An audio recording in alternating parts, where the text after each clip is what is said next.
Hello friends, welcome back to my channel. Friends, ಇವತ್ತಿನ ವಿಡಿಯೋದಲ್ಲಿ ಬ್ಲೌಸ್ನ ಯಾವ ರೀತಿ ಸ್ಟಿಚಿಂಗ್ ಮಾಡೋದು ಅಂತ ಅಂದ್ಬಿಟ್ಟು, ಕಪ್ಸ್ ಹಾಕ್ಬಿಟ್ಟು ಯಾವ ರೀತಿ ಸ್ಟಿಚಿಂಗ್ ಮಾಡೋದು ಅಂತ ಅಂದ್ಬಿಟ್ಟು ಹೇಳ್ಕೊಡ್ತಾ ಇದ್ದೀನಿ. ಈ ವಿಡಿಯೋ ಕಟ್ಟಿಂಗು ಆಲ್ರೆಡಿ ಅಪ್ಲೋಡ್ ಮಾಡಿದ್ದೀನಿ. ಈ ವಿಡಿಯೋ ಡಿಸ್ಕ್ರಿಪ್ಷನ್ ಬಾಕ್ಸಲ್ಲಿ ಇದರ ಲಿಂಕ್ ಇದೆ, ಈ ವಿಡಿಯೋ ಕಟ್ಟಿಂಗ್ ಲಿಂಕ್ ಇದೆ. ಅಕಸ್ಮಾತ್ ನಿಮ್ಗೆ ಏನಾದರೂ ಸಿಗಲಿಲ್ಲ ಅಂತಂದರೆ ನನಗೆ ಕಮೆಂಟ್ ಮಾಡಿ, ನಿಮಗೆ ಕಮೆಂಟಿಂದ ನಾನು ನಿಮಗೆ ಲಿಂಕ್ನ ಸೆಂಡ್ ಮಾಡ್ತೀನಿ. ಫಸ್ಟು ಮೇನ್ ಫ್ಯಾಬ್ರಿಕ್ಕು ಮತ್ತು ಅಸ್ತರು ಅಂದರೆ ಲೈನಿಂಗು ಎರಡನ್ನೂ ಕೂಡ ಅಟ್ಯಾಚ್ ಮಾಡ್ತಾಯಿದ್ದೀನಿ ನಾನಿಲ್ಲಿ. ಫಸ್ಟು ನಾನು ಏನು ಮಾಡ್ತಾಯಿದ್ದೀನಿ, ಈ ಥರ ಸ್ಟಿಚಿಂಗ್ ಮಾಡಿಕೊಂಡೆ. ಇವಾಗ ಎಕ್ಸ್ಟ್ರಾ ಫ್ಯಾಬ್ರಿಕ್ ಉಂಟಲ್ಲ, ಅದನ್ನು ಕಟ್ಟಿಂಗ್ ಮಾಡಿಬಿಟ್ಟು ಸಣ್ಣ ಸಣ್ಣದಾಗಿ ಕಟ್ ಮಾಡಿಕೊಂಡು ಡೈರೆಕ್ಟಾಗಿ ಇದನ್ನು ಸೀದಾ ಮಾಡ್ಕೊತಾ ಇದ್ದೀನಿ. ಏಕೆಂದರೆ ಇಲ್ಲಿ ಕ್ಯಾನ್ವಸ್ ಆಗಿರ್ಬೋದು ಅಥವಾ ನೆಕ್ ಪಟ್ಟಿ ಆಗಿರ್ಬೋದು, ನಾನು ಇಲ್ಲಿ ಅಟ್ಯಾಚ್ ಮಾಡ್ತಾಯಿಲ್ಲ. ಡೈರೆಕ್ಟಾಗಿ ನಾನು ಇಲ್ಲಿ ಪಟ್ಟಿನ ಅಂದರೆ ಪೀಸ್ನ ಸೀದಾ ಮಾಡಿಕೊಂಡು ಸ್ಟಿಚಿಂಗ್ ಮಾಡ್ಕೊತಾ ಇದ್ದೀನಿ. ಫಸ್ಟ್ ನಾನು ಇಲ್ಲಿ ಬ್ಯಾಕ್ ಪಾರ್ಟ್ ಡಿಸೈನ್ ನಾನು ಹೇಳ್ಕೊಡ್ತಾ ಇದ್ದೀನಿ. ಡಿಸೈನು ಕಟ್ಟಿಂಗಲ್ಲೂ ಕೂಡ ಡಿಸೈನ್ ಹೇಳ್ಕೊಟ್ಟಿದ್ದೀನಿ, ಯಾವ ರೀತಿ ಕಟ್ಟಿಂಗ್ ಮಾಡಬೇಕು ಇದನ್ನು ಅಂತ ಅಂದ್ಬಿಟ್ಟು. ಬ್ಯಾಕ್ ಓಪನ್ ಬ್ಲೌಸ್ ಇದು, ಫ್ರಂಟ್ ಓಪನ್ ಅಲ್ಲ. ಫ್ರಂಟಲ್ಲಿ ಕಪ್ಸ್ ಹಾಕ್ಬಿಟ್ಟು ಸ್ಟಿಚಿಂಗ್ ಮಾಡುವಂಥದ್ದು. 32 ಸೈಜ್ ಇದೆ. ಇದರ ಕಟ್ಟಿಂಗ್ ಲಿಂಕ್ ಬೇಕು ಅಂದರೆ ನನಗೆ ಕಮೆಂಟಲ್ಲಿ ತಿಳಿಸಿ, ಲಿಂಕ್ ಅಂತ ಅಂದ್ಬಿಟ್ಟು ನೀವು ಏನಾದರೂ ಕಮೆಂಟ್ ಮಾಡ್ತು ಅಂತ ಅಂದರೆ ನಾನು ನಿಮಗೆ ಲಿಂಕ್ನ ಸೆಂಡ್ ಮಾಡ್ತೀನಿ, ಈ ವಿಡಿಯೋ ಲಿಂಕ್ನ ಸೆಂಡ್ ಮಾಡ್ತೀನಿ. ಈ ಥರ ನೀವು ಸ್ಟಿಚಿಂಗ್ ಮಾಡ್ಕೋಬೇಕು. ನೀವು ನೋಡಿದ್ರಲ್ವಾ, ಎಕ್ಸ್ಟ್ರಾ ಫ್ಯಾಬ್ರಿಕ್ನೆಲ್ಲ ನೀಟಾಗಿ ಕಟ್ಟಿಂಗ್ ಮಾಡ್ಕೋತಾ ಇದ್ದೀನಿ. ಇದೇ ಥರ ಮತ್ತೊಂದು ಕಡೆ ಸೈಡ್ ಉಂಟಲ್ಲ, ಇದನ್ನು ಕೂಡ ಸೇಮ್ ಇದೇ ರೀತಿ ಸ್ಟಿಚಿಂಗ್ ಮಾಡಿಕೊಂಡು ಎಕ್ಸ್ಟ್ರಾ ಫ್ಯಾಬ್ರಿಕ್ನ ಕಟ್ಟಿಂಗ್ ಮಾಡ್ಕೊಳ್ಳಿ. ನೋಡಿ, ಬ್ಯಾಕ್ ಪಾರ್ಟು ಇಷ್ಟು ರೆಡಿ ಆಯಿತು. ಇವಾಗ ಇದನ್ನ ಸೈಡಲ್ಲಿ ಇಡ್ತಾ ಇದ್ದೀನಿ. ಇವಾಗ ಫ್ರಂಟ್ ಪಾರ್ಟ್ನ ಕಟ್ಟಿಂಗ್ ಮಾಡ್ಕೋತಾ ಇದ್ದೀನಿ, ಸ್ಟಿಚಿಂಗ್ ಮಾಡ್ಕೋತಾ ಇದ್ದೀನಿ. ಫ್ರಂಟ್ ಪಾರ್ಟ್ ಸ್ಟಿಚಿಂಗ್ ಮಾಡಬೇಕಂದ್ರೆ ನಾನಿಲ್ಲಿ ಕಪ್ಸ್ ಹಾಕ್ಬಿಟ್ಟು ಸ್ಟಿಚಿಂಗ್ ಮಾಡ್ತಾಯಿದ್ದೀನಿ ಅಂತ ಅಂದ್ಬಿಟ್ಟು ನಾನು ನಿಮಗೆ ಮೊದಲೇ ಹೇಳಿದೆ. ಕಪ್ಸ್ ಹಾಕೋದಕ್ಕಿಂತ ಮುಂಚೆ ನಾನಿಲ್ಲಿ ಫಸ್ಟು 2 ಪೀಸು ನಾವು ಲೈನಿಂಗ್ ಕಟ್ಟಿಂಗ್ ಮಾಡ್ಕೋತೀವಿ. ಏಕೆ ಅಂತ ಅಂದರೆ ಒಂದು ಪೀಸ್ ಹೋಗುತ್ತೆ ಬ್ಲೌಸ್ ಪೀಸ್ಗೆ, ಮತ್ತೊಂದು ಪೀಸ್ ಹೋಗುತ್ತೆ ಕಪ್ಸ್ ಕವರ್ ಆಗಿ ಮತ್ತೊಂದು ಪೀಸ್ ಬರುತ್ತೆ. ಸೊ ಫಸ್ಟು ಒಂದು ಪೀಸ್ನ ನಾನು ಮೇನ್ ಫ್ಯಾಬ್ರಿಕ್ಕಿಗೆ ಈ ಥರ ಅಟ್ಯಾಚ್ ಮಾಡಿಕೊಂಡು ಸ್ಟಿಚಿಂಗ್ ಮಾಡಿಕೊಂಡು ಎಕ್ಸ್ಟ್ರಾ ಫ್ಯಾಬ್ರಿಕ್ ಎಷ್ಟಿರುತ್ತೆ ಅದನ್ನೆಲ್ಲ ನೀಟಾಗಿ ಕಟ್ಟಿಂಗ್ ಮಾಡ್ಕೋತೀನಿ. ಹಾಗೆ ಫ್ರೆಂಡ್ಸ್, ನಿಮಗೆ ಯಾವ್ಯಾವ ಥರ ವೀಡಿಯೋ ಬೇಕು, ಯಾವ್ಯಾವ ಸೈಜ್ ನಿಮಗೆ ಬ್ಲೌಸ್ ಕಟ್ಟಿಂಗ್ ಮತ್ತು ಸ್ಟಿಚಿಂಗ್ ಬೇಕು ಅಂತ ಅಂದ್ಬಿಟ್ಟು ನೀವು ಕಮೆಂಟಲ್ಲಿ ತಿಳಿಸ್ಬೋದು. ನಿಮಗೆ ನಿಮ್ಮ ಒಂದು ಯಾವ ರೀತಿ ಒಂದು ಸೈಜ್ ಬೇಕು ಅದನ್ನು ಕೂಡ ನೀವು ಸೈಜನ್ನು ನೀವು ಮೆನ್ಷನ್ ಮಾಡ್ತು ಅಂತ ಅಂದರೆ ಅದೇ ಸೈಜಲ್ಲಿ ನಾನು ಬ್ಲೌಸ್ ಕಟ್ಟಿಂಗ್ ಮತ್ತು ಸ್ಟಿಚಿಂಗ್ನ ವೀಡಿಯೋ ಮಾಡಿ ಅಪ್ಲೋಡ್ ಮಾಡ್ತೀನಿ. ನೋಡಿ, ಇಷ್ಟು ಕಂಪ್ಲೀಟ್ ಆಯಿತು. ಇವಾಗ ಟಕ್ಸ್ ನಾನು ಫಸ್ಟು ಮಾರ್ಕಿಂಗ್ ಕಟ್ಟಿಂಗ್ ಮಾಡಬೇಕಾದ್ರೆ ಮಾಡ್ಕೊಂಡಿದ್ನಲ್ವಾ, ಇದೇ ರೀತಿ 2 ಪೀಸ್ಗೂ ಕೂಡ 4 ಟಕ್ಸ್ನ ನಾವಿಲ್ಲಿ ಮಾರ್ಕಿಂಗ್ ಮಾಡ್ಕೋಬೇಕಾಗುತ್ತೆ. ಇದಕ್ಕೆ 2 ಆಯಿತು. ಈ ಥರ ಸೇಮ್ ಇದೇ ರೀತಿ ಮತ್ತೊಂದು ಲೈನಿಂಗ್ ಪೀಸ್ ಉಂಟು ನೋಡಿ, ಇನ್ನೊಂದು ಇದಕ್ಕೂ ಕೂಡ ಸೇಮ್ ಇದೇ ರೀತಿ ಮಾರ್ಕಿಂಗ್ ಮಾಡ್ಕೋಬೇಕು. ಇದು ಕಪ್ಸ್ ಕವರ್ ಅಪ್ ಆಗಿ ಇದು ಬರುತ್ತೆ. ಇದು ಕೂಡ ಕಂಪ್ಲೀಟ್ ಆಯಿತು. ಇವಾಗ ನೋಡಿ, ಇವಾಗ ಟಕ್ಸ್ಗೆ 4 ಟಕ್ಸ್ ನಾವು ಇಲ್ಲಿ ಮಾರ್ಕಿಂಗ್ ಮಾಡಿದ್ದೀವಿ. 4 ಟಕ್ಸ್ನೂ ಕೂಡ ಸ್ಟಿಚಿಂಗ್ ಮಾಡ್ಕೊಳ್ಳೋಣ.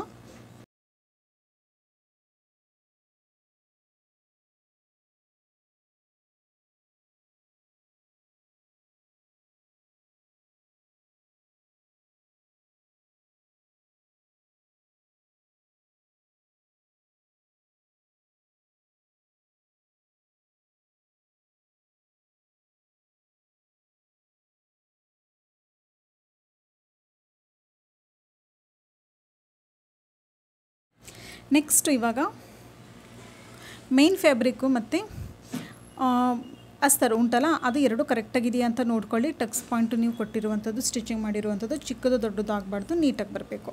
ಕರೆಕ್ಟಾಗಿ ಚೆಕಿಂಗ್ ಮಾಡ್ಕೊಂಡು ಇವಾಗ ಕಪ್ಸ್ ಉಂಟಲ್ಲ, ಇದನ್ನು ಉಲ್ಟಾ ಮಾಡ್ಕೋತೀನಿ. ಇದನ್ನು 4 ಫೋಲ್ಡಿಂಗ್ ಆಗಿ ಫೋಲ್ಡಿಂಗ್ ಮಾಡಿಕೊಂಡು ಈ ಥರ ಡಬಲ್ ಫೋಲ್ಡಿಂಗ್ ಮಾಡ್ಕೊಳ್ಳಿ.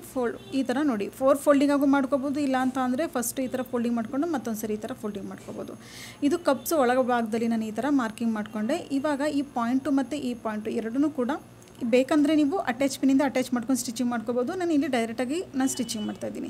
ಈ ಲೈನ್ ಉಂಟಲ್ಲ, ನಾವು ಟಕ್ಸ್ ಕೊಟ್ಟಿದ್ದೀವಲ್ಲ, ಈ ಲೈನು ಕರೆಕ್ಟಾಗಿ ಮ್ಯಾಚಿಂಗ್ ಆಗಬೇಕು. ಈ ಥರ ನಾವು ಇಟ್ಕೊಂಡು ಇದಕ್ಕೆ ಈ ಥರ ಸೇರಿಸ್ಕೊಂಡು ಹೀಗೆ ಸ್ಟಿಚಿಂಗ್ ಮಾಡ್ಕೋಬೇಕು.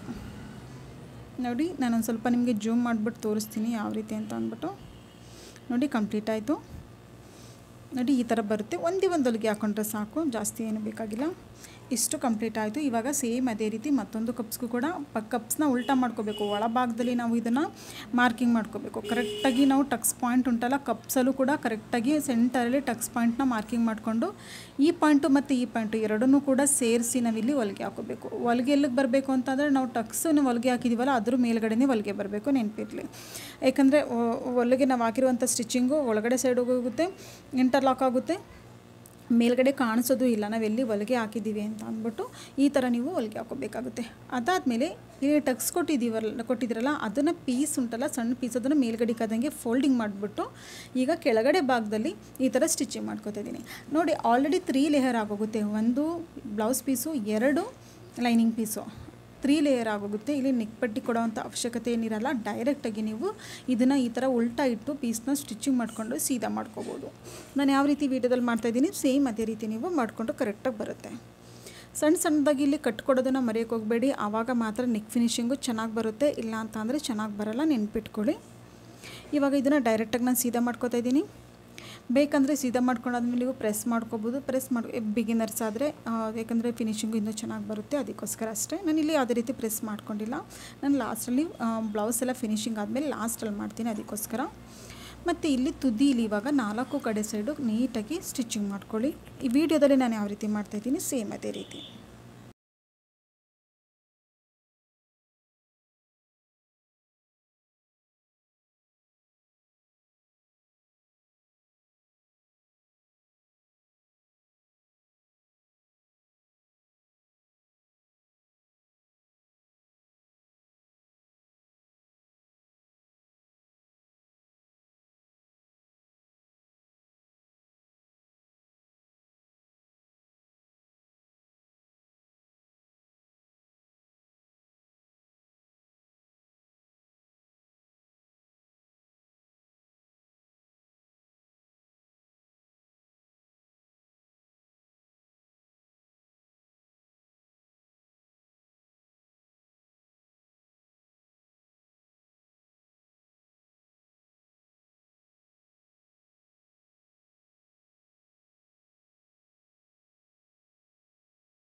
ಫ್ರೆಂಡ್ಸ್ ನೋಡಿ ಕಂಪ್ಲೀಟ್ ಆಯಿತು. ಫ್ರಂಟ್ ಪಾರ್ಟು ಮತ್ತು ಬ್ಯಾಕ್ ಪಾರ್ಟು ಕೂಡ ಕಂಪ್ಲೀಟ್ ಆಗಿದೆ. ಇವಾಗ ಬನ್ನಿ ಶೋಲ್ಡರ್ನ ಎರಡೂ ಕೂಡ ಶೋಲ್ಡರ್ ಅಟ್ಯಾಚ್ ಮಾಡೋಣ. ಅಟ್ಯಾಚ್ ಮಾಡಾದಮೇಲೆ ನಾನು ಸ್ಲೀವ್ಸ್ ಕಟ್ಟಿಂಗ್ ಹೇಳ್ಕೊಡ್ತೀನಿ. ಸ್ಲೀವ್ಸಲ್ಲಿ ಬಲೂನ್ ಸ್ಲೀವ್ಸು ತುಂಬ ಪರ್ಫೆಕ್ಟಾಗಿ ನಾನು ಹೇಳ್ಕೊಡ್ತೀನಿ. ಯಾವುದೇ ಸೈಜ್ ಆದರೂ ಕೂಡ ನೀವು ಯಾವ ರೀತಿ ಕಟ್ಟಿಂಗ್ ಮಾಡಬೇಕು ಅಂತಲೂ ಕೂಡ ನಾನು ನಿಮಗೆ ಹೇಳ್ಕೊಡ್ತೀನಿ. ನೋಡಿ ಫಸ್ಟ್ ಇಷ್ಟ ಆಯಿತು. ಇದು ಇಲ್ಲೂ ಕೂಡ ಶೋಲ್ಡರಲ್ಲಿ ಸ್ಟಿಚಿಂಗ್ ಮಾಡ್ಕೊಳ್ಳೋಣ. ಇವಾಗ ಇದಕ್ಕೆ ನೀವು ಬೇಕಂದರೆ ನಿಮ್ಮ ಒಂದು ಬ್ಲೌಸ್ ಪೀಸ್ ಯಾವ ಕಲರ್ ಇರುತ್ತೋ ಆ ಕಲರಲ್ಲಿ ನೀವು ಒಂದು ಲೇಸ್ನ ಈ ಥರ ಅಟ್ಯಾಚ್ ಮಾಡ್ಕೊಳ್ಳಿ. ಇನ್ನೊಂದು ಸ್ವಲ್ಪ ಅಟ್ರಾಕ್ಟಿವ್ ಆಗಿ ತುಂಬ ಚೆನ್ನಾಗಿ ಕಾಣಿಸುತ್ತೆ.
ನೋಡಿ ಫ್ರಂಟ್ ಮತ್ತು ಬ್ಯಾಕು ಎರಡೂ ಕಂಪ್ಲೀಟ್ ಆಗಿದೆ. ಇವಾಗ ನಾನಿಲ್ಲಿ ಸ್ಲೀವ್ಸ್ ಬಾರ್ಡರ್ ಎಷ್ಟಿದೆಯೋ ಅಷ್ಟು ಮಾತ್ರ ನಾನಿಲ್ಲಿ ಪೀಸ್ನ ಕಟ್ಟಿಂಗ್ ಮಾಡ್ಕೋತಾ ಇದ್ದೀನಿ. ಇದು ಬಾರ್ಡರ್ ಎಷ್ಟಿದೆ ನಿಮ್ಮ ಒಂದು ಬ್ಲೌಸ್ ಪೀಸ್ ಬಾರ್ಡರು ಅಷ್ಟು ಮಾತ್ರ. ಸ್ಲೀವ್ಸ್ ರೌಂಡು ಮತ್ತು ಎಕ್ಸ್ಟ್ರಾ ಮಾರ್ಜಿನು ಮತ್ತು ಮೇಲ್ಗಡೆ ಸೈಡ್ ಡೈರೆಕ್ಟಾಗಿ ಈ ಥರ ಕಟ್ಟಿಂಗ್ ಮಾಡ್ಕೊಳ್ಳಿ. ಇಲ್ಲಿ ಸಣ್ಣದಾಗಿ ಚಿಕ್ಕದಾಗಿ ಕಟ್ಕೊಳ್ಳಿ. ಅದಾದಮೇಲೆ ಎಕ್ಸ್ಟ್ರಾ ಫ್ಯಾಬ್ರಿಕ್ ಸ್ಲೀವ್ಸ್ನ ಈ ಥರ ಇಟ್ಕೊಂಡು ಬಾರ್ಡರ್ ಎಷ್ಟಿದೆಯೋ ಅಷ್ಟಕ್ಕೆ ಕಟ್ಟಿಂಗ್ ಮಾಡ್ಕೊಳ್ಳಿ. ಇಷ್ಟು ಮಾತ್ರ. ಇವಾಗ ಸ್ಟಿಚಿಂಗ್ ಮಾಡಬೇಕಾದ್ರೆ ಏನು ಮಾಡಬೇಕು, ಬಾರ್ಡರ್ ಉಂಟಲ್ಲ, ಬಾರ್ಡರ್ ಕಿನಾರೆ ಉಂಟಲ್ಲ ತುದಿ, ಆ ಬಾರ್ಡರ್ ಕರೆಕ್ಟಾಗಿ ಪಕ್ಕದಲ್ಲೇ ನೀಟಾಗಿ ಸ್ಟಿಚಿಂಗ್ ಮಾಡ್ಕೊಳ್ಳಿ. ಮತ್ತು ಇಲ್ಲಿ ದಾಪ್ ಸ್ಟಿಚಿಂಗ್ ಕೊಡಿ ಮತ್ತು ವಾಪಸ್ ಒಳಗಡೆ ಸೈಡ್ ಫೋಲ್ಡಿಂಗ್ ಮಾಡಿಬಿಟ್ಟು ಮತ್ತೊಂದು ಹೊಲಿಗೆನ ಈ ಥರ ಹಾಕ್ಕೊಳ್ಳಿ. ಇಲ್ಲಿ ನಾನು ಮೇಲ್ಗಡೆ ಸೈಡ್ ಮಾತ್ರ ಹೊಲಿಗೆ ಹಾಕ್ತಿಲ್ಲ, ಕೆಳಗಡೆ ಸೈಡ್ ಮಾತ್ರ ಹೊಲಿಗೆ ಹಾಕಿದ್ದು ನೆನ್ಪಿಟ್ಕೊಳ್ಳಿ. ಈ ಥರ 2 ಪೀಸ್ನೂ ಕೂಡ ರೆಡಿ ಮಾಡ್ಕೋಬೇಕು.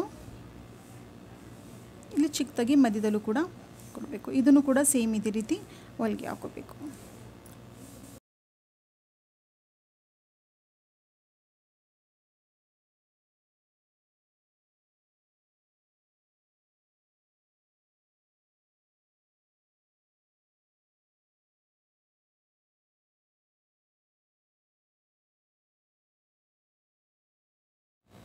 ಇದನ್ನು ಕೂಡ ಎಕ್ಸ್ಟ್ರಾ ಮಾರ್ಜಿನ್ ಕಟ್ಟಿಂಗ್ ಮಾಡ್ಕೊಳ್ಳಿ. ಎಕ್ಸ್ಟ್ರಾ ಥ್ರೆಡ್ ಎಲ್ಲ ಇದ್ದರೆ ಕಟ್ಟಿಂಗ್ ಮಾಡ್ಕೊಳ್ಳಿ.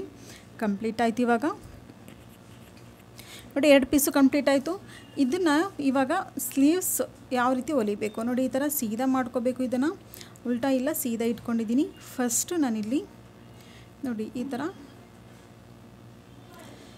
ಬಾರ್ಡರ್ ಉಂಟಲ್ಲ, ಆ ಬಾರ್ಡರ್ ಕಡೆಗೆ ನಾನಿಲ್ಲಿ ಈ ಥರ ಕೆಳಗಡೆ ಪೀಸು ಸೀದಾ ಇರಲಿ, ಮೇಲ್ಗಡೆ ಪೀಸ್ ಉಂಟಲ್ಲ ಇದನ್ನು ಕರೆಕ್ಟಾಗಿ ಈ ಥರ ಇಟ್ಕೊಳ್ಳಿ. ಉಲ್ಟಾ ಇಟ್ಕೊಳ್ಳಿ. ಮೇಲ್ಗಡೆ ಸೈಡು ಉಲ್ಟಾ ಇರಬೇಕು, ಕೆಳಗಡೆ ಪೀಸ್ ಉಂಟಲ್ಲ ಅದನ್ನು ಸೀದಾ ಇರಬೇಕು. ಈ ಥರ ಇಟ್ಕೊಂಡು ನೀವು ಹೊಲಿಗೆ ಹಾಕೋತಾ ಹೋಗಬೇಕು. ಸೆಂಟರಲ್ಲಿ ನಾನು ಚಿಕ್ಕದಾಗಿ ಕಟ್ ಮಾಡಿದ್ದೆ, ಸಣ್ಣ ಸಣ್ಣ ಕಟ್ಟು. ಆ ಭಾಗದಲ್ಲಿ 2 ಕಡೆ ಸೈಡು 1 ಇಂಚ್ ಆಗಿರ್ಬೋದು ಅಥವಾ 1.5 ಅಥವಾ 2 ಇಂಚು ನಿಮ್ಗೆ ಎಷ್ಟು ಫುಗ್ಗ ಬೇಕು ಬ್ಲೌಸಲ್ಲಿ ಅಷ್ಟು ನೀವು ಎಕ್ಸ್ಟ್ರಾ ಮಾರ್ಜಿನ್ ಎಷ್ಟು ನಾವು ಬಿಟ್ಟಿದ್ದೀವಿ ಕಟ್ಟಿಂಗಲ್ಲಿ ಅದನ್ನೆಲ್ಲ ಸಣ್ಣ ಸಣ್ಣ ಪ್ಲೇಟ್ಸ್ ಆಗಿ ಕೊಟ್ಟು ಈ ಥರ ನೆರಿಗೆ ರೀತಿ ಕೊಟ್ಬಿಟ್ಟು ಸ್ಟಿಚಿಂಗ್ ಮಾಡ್ಕೋಬೇಕು. ಇಷ್ಟಾದಮೇಲೆ ಇದನ್ನು ತೆಗೀರಿ. ಇವಾಗ ತೆಗೆದಾದ್ಮೇಲೆ ಈ ಪೀಸನ್ನು ರೋಲ್ ಮಾಡ್ಕೊಳ್ಳಿ. ನೀಟಾಗಿ ಸಣ್ಣದಾಗಿ ರೋಲ್ ಮಾಡಿಕೊಂಡು ಇದನ್ನು ಸೆಂಟ್ರಲ್ಲಿ ಬಿಟ್ಟು ಮತ್ತೊಂದು ಸರಿ ಫೋಲ್ಡಿಂಗ್ ಮಾಡಿಬಿಟ್ಟು ಇವಾಗ ಮತ್ತೊಂದು ಸರಿ ತುದಿನಲ್ಲಿ ಹೊಲಿಗೆ ಹಾಕೋಬೇಕು. ಅಂದರೆ ಮೊದಲು ನಾವು ಹೊಲಿಗೆ ಹಾಕಿದ್ದೀವಲ್ಲ ಅದ್ರ ಮೇಲ್ಗಡೆನೇ ನೀವು ಹೊಲಿಗೆ ಹಾಕೋಬೇಕು. ಅಂದರೆ ಬ್ಲೌಸಲ್ಲಿ ನಾವು ಯೋಗ ಪಟ್ಟಿ ಯಾವ ರೀತಿ ಸ್ಟಿಚಿಂಗ್ ಮಾಡ್ತೀವಿ ಆ ರೀತಿ ಇದು ಮೆಥಡಲ್ಲಿ ಸ್ಟಿಚಿಂಗ್ ಮಾಡ್ಕೊಳ್ಳಿ. ಆವಾಗ ಇಂಟರ್ಲಾಕ್ ಆಗುತ್ತೆ, ನೂಲಾಗಿ ಬಿಡಿಸ್ಕೊಳ್ಳಲ್ಲ. ಬ್ಲೌಸು ಕರೆಕ್ಟಾಗಿ ಬರುತ್ತೆ, ನೀಟಾಗಿ ಇಂಟರ್ಲಾಕ್ ಆಗೋಗುತ್ತೆ ಪೂರ. ನೋಡಿ ಕರೆಕ್ಟಾಗಿ ಬಂತು, ಎಷ್ಟು ಚೆನ್ನಾಗಿ ಬಂದಿದೆ. ಇವಾಗ ಮೇಲ್ಗಡೆ ಸೈಡು ನೀವು ಇಲ್ಲಿ ದಾಪ್ ಸ್ಟಿಚಿಂಗ್ ಕೊಡಬೇಕು, ಇಲ್ಲ ಅಂತ ಅಂದರೆ ಅದು ಫಿನಿಶಿಂಗ್ ಚೆನ್ನಾಗಿ ಬರೋಲ್ಲ. ಅದಕ್ಕೋಸ್ಕರ ಇಷ್ಟು ಕಂಪ್ಲೀಟ್ ಆಯಿತು ನೋಡಿ. ತುಂಬ ನೀಟಾಗಿ ಬರುತ್ತೆ. ಟ್ರೈ ಮಾಡಿ ನೋಡಿ. ನಿಮ್ಗೆ ಏನಾರ ಕನ್ಫ್ಯೂಸ್ ಇತ್ತು ಅಂದರೆ ನೀವು ನೋಡಿ ಎಷ್ಟು ಎಲ್ಲ ಫುಲ್ ಇಂಟರ್ಲಾಕ್ ಆಗಿದೆ ನೀಟಾಗಿ. ಟ್ರೈ ಮಾಡಿ ನೋಡಿ. ನಿಮಗೆ ವಿಡಿಯೋ ಇಷ್ಟ ಆಯಿತು ಅಂದರೆ ಲೈಕ್ ಮಾಡೋದನ್ನು ಮರೆಯೋಕ್ಕೆ ಹೋಗಬೇಡಿ. ಸೇಮ್ ಇದೇ ರೀತಿ ಈ ಸ್ಲೀವ್ಸು ಕೂಡ ಸ್ಟಿಚಿಂಗ್ ಮಾಡ್ಕೊಳ್ಳಿ. ನೋಡಿ ಒಂದು ಕಡೆ ನಾನು ಆಲ್ರೆಡಿ ಸ್ಟಿಚಿಂಗ್ ಮಾಡಿದ್ದೀನಿ, ಮತ್ತೊಂದು ಕಡೆ ನಿಧಾನವಾಗಿ ನಾನು ನಿಮ್ಗೆ ಹೇಳ್ಕೊಡ್ತೀನಿ ಯಾವ ರೀತಿ ಸ್ಟಿಚಿಂಗ್ ಮಾಡಬೇಕು ಅಂತ. ಈ ಥರ ನೀವು ಇಟ್ಕೊಂಡು ಫಸ್ಟ್ ಏನು ಮಾಡಬೇಕು, ಇಲ್ಲಿ ಯಾವುದೇ ರೀತಿ ಅಳತೆ ತೊಗೊಳ್ಳೋವಂಥ ಅವಶ್ಯಕತೆ ಇಲ್ಲ, ಯಾಕಂದರೆ ಅಳತೆ ತೊಗೊಂಡೇ ನಾವು ಕಟ್ಟಿಂಗ್ ಮಾಡಿದ್ದೀವಿ. ಫಸ್ಟು ಈ ಥರ ನೀವು ಹೊಲಿಗೆ ಹಾಕೋತಾ ಹೋಗಬೇಕು. ನೀವು ಇಲ್ಲಿ ನೀಟಾಗಿ ಹೊಲಿಗೆ ಹಾಕ್ಕೊಂಡು ಶೋಲ್ಡರ್ ಉಂಟಲ್ಲ, ಶೋಲ್ಡರ್ ನಾವು ಜಾಯಿಂಟ್ ಮಾಡಿದ್ದೀವಲ್ಲ ಆ ಭಾಗ ಬಂದಾದಮೇಲೆ 2 ಕಡೆ ಸೈಡು ಅರ್ಧ ಇಂಚು ಅಥವಾ 1 ಇಂಚು ನೀವು ನೆರಿಗೆ ಕೊಡಬೇಕಾಗುತ್ತೆ. ನೋಡಿ ಈ ಭಾಗದಲ್ಲಿ ನಾನಿಲ್ಲಿ ನೀವು ಎಷ್ಟು ಫ್ಯಾಬ್ರಿಕ್ ನೀವು ಪ್ಲೇಟ್ಸ್ಗೆ ಅಂತ ಅಂದ್ಬಿಟ್ಟು ನೀವು ಬಿಟ್ಟಿದ್ದೀರಾ ಅಷ್ಟು ನೀವು ಚಿಕ್ಕದಾಗಿ ನೀವು ಪ್ಲೇಟ್ಸ್ ಕೊಡಿ, ಅಂದರೆ ನೆರಿಗೆ ಕೊಡಿ. ಇಲ್ಲಿ ಸಣ್ಣದಾಗಿ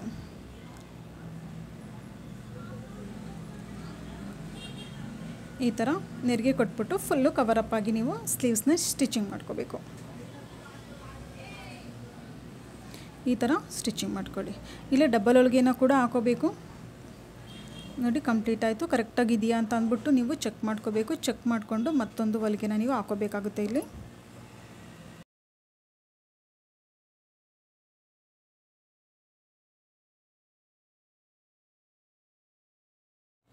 ಫ್ರೆಂಡ್ಸ್ ಇಷ್ಟು ಕಂಪ್ಲೀಟ್ ಆಯಿತು. ಇವಾಗ ಸ್ಲೀವ್ಸ್ ಡೈರೆಕ್ಟಾಗಿ ನಾನು ಇಲ್ಲಿ ಫಿಟ್ಟಿಂಗ್ ಮಾಡ್ತಾಯಿದ್ದೀನಿ. ಯಾಕೆ ಅಂತ ಅಂದರೆ ಇಲ್ಲದು ಬ್ಯಾಕ್ ಓಪನ್ ಬ್ಲೌಸಲ್ಲಿ ಯಾವುದೇ ರೀತಿ ಫಿಟ್ಟಿಂಗ್ ಅಂತ ಏನು ಬರಲ್ಲ. ಡೈರೆಕ್ಟಾಗಿ ನಾನು ಎಕ್ಸ್ಟ್ರಾ ಮಾರ್ಜಿನ್ ಎಷ್ಟು ಬಿಟ್ಟಿದೆ, ನಾನು 2 ಇಂಚು ಎಕ್ಸ್ಟ್ರಾ ಮಾರ್ಜಿನ್ ಬಿಟ್ಟಿದೆ. ಸೇಮ್ ಅದೇ ರೀತಿ ಎಕ್ಸ್ಟ್ರಾ ಮಾರ್ಜಿನ್ ಬಿಟ್ಟು ನಾನು ಇಲ್ಲಿ ಫಿಟ್ಟಿಂಗ್ ಮಾಡ್ತಾಯಿದ್ದೀನಿ. ಇಲ್ಲಿ ಫಿಟ್ಟಿಂಗ್ ಮಾಡಬೇಕಾದ್ರೆ ನಾನಿಲ್ಲಿ ಅಳತೆ ತೊಗೊಂಡಿಲ್ಲ. ಯಾಕೆ ಅಂದರೆ ಇದು ಬ್ಯಾಕ್ ಓಪನ್ ಬ್ಲೌಸು ಮತ್ತು ಮಧ್ಯದಲ್ಲಿ ಗ್ಯಾಪ್ ಬರುತ್ತೆ. ಅದನ್ನು ಕೂಡ ನಾನಿಲ್ಲಿ ಕಟ್ಟಿಂಗ್ ಮಾಡಿದ್ದೆ. ಇದನ್ನು ಕಟ್ಟಿಂಗ್ ವಿಡಿಯೋ ನೋಡಿದ್ರೆ ನಿಮಗೆ ಗೊತ್ತಾಗುತ್ತೆ. ಅದನ್ನು ನೀಟಾಗಿ ಕಟ್ಟಿಂಗ್ ಮಾಡ್ಕೊಂಡಿದ್ದೆ. ಸೊ ಅದಕ್ಕೋಸ್ಕರ ಡೈರೆಕ್ಟಾಗಿ ಎಕ್ಸ್ಟ್ರಾ ಮಾರ್ಜಿನ್ ಎಷ್ಟಿದೆಯೋ ನೀವು 1.5 ಇಂಚ್ ಇದ್ದರೆ 1.5 ಇಂಚು ಅಥವಾ 2 ಇಂಚ್ ಇದ್ದರೆ 2 ಇಂಚು. ಇದು ಈ ಸೈಜ್ ಉಂಟಲ್ಲ, ಇದು 33 ಇರ್ಬೋದು, 34 ಇರ್ಬೋದು, 32 ಇರ್ಬೋದು, ಅವರು ಕೂಡ ನೀವು ಹಾಕೋಬೋದು. ಯಾಕಂದರೆ ಫ್ರೀ ಸೈಜ್ ಬ್ಲೌಸ್ ಆಗೋಗುತ್ತೆ. ಯಾಕಂದರೆ ಇದು ಬ್ಯಾಕ್ ಓಪನ್ ಬ್ಲೌಸು ನಾವು ಡೋರಿ ಹಾಕ್ತೀವಿ. ನೋಡಿ ಮುಂದೆ ವಿಡಿಯೋ ನೋಡಿ ನಿಮಗೆ ಗೊತ್ತಾಗುತ್ತೆ. ಡೋರಿ ನಾವು ಹಾಕ್ತೀವಲ್ಲ ಆ ಡೋರಿಲೇ ನಾವು ಟೈಟು ಮತ್ತು ಲೂಸ್ ಮಾಡ್ಕೋಬೇಕಾಗಿರುತ್ತೆ. ಅದಕ್ಕೋಸ್ಕರ ಅಷ್ಟೇ. ಇಲ್ಲಿ ನಾನು ಅವ್ರದ್ದು ಒಂದು ಯಾರ ಬ್ಲೌಸ್ ಇದು ಅವರ ಸೊಂಟದ ಸುತ್ತಳತೆ ಎಷ್ಟಿದೆಯೋ ಅಷ್ಟನ್ನು ಕವರಪ್ ಮಾಡ್ತಿದ್ದೀನಿ. ಮಧ್ಯದಲ್ಲಿ ಒಂದು ಸ್ವಲ್ಪ ಗ್ಯಾಪ್ ಬರುತ್ತೆ. ಆ ಗ್ಯಾಪಲ್ಲಿ ಚಿಕ್ಕದು ದೊಡ್ಡದು ಬರುತ್ತೆ. ನೀವು ಡೋರಿ ನಾನು ಹಾಕ್ತೀನಲ್ವ ಆವಾಗ ನಿಮಗೆ ಗೊತ್ತಾಗುತ್ತೆ ಯಾವ ರೀತಿ ಅಂತ ಅಂದ್ಬಿಟ್ಟು.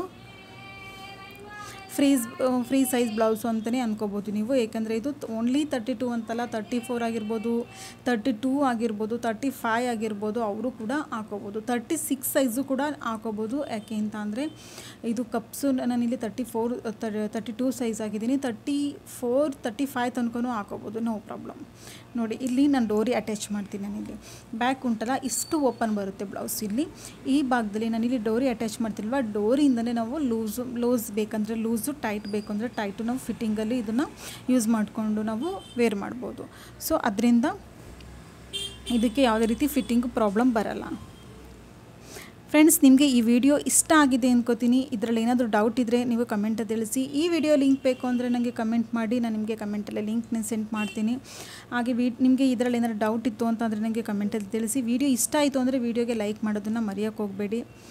ಹಾಗೆ ಯಾವ್ಯಾವ ಥರ ನಿಮಗೆ ವಿಡಿಯೋ ಬೇಕೋ ಅದನ್ನು ಕೂಡ ನನಗೆ ಕಮೆಂಟಲ್ಲಿ ತಿಳಿಸ್ಬೋದು.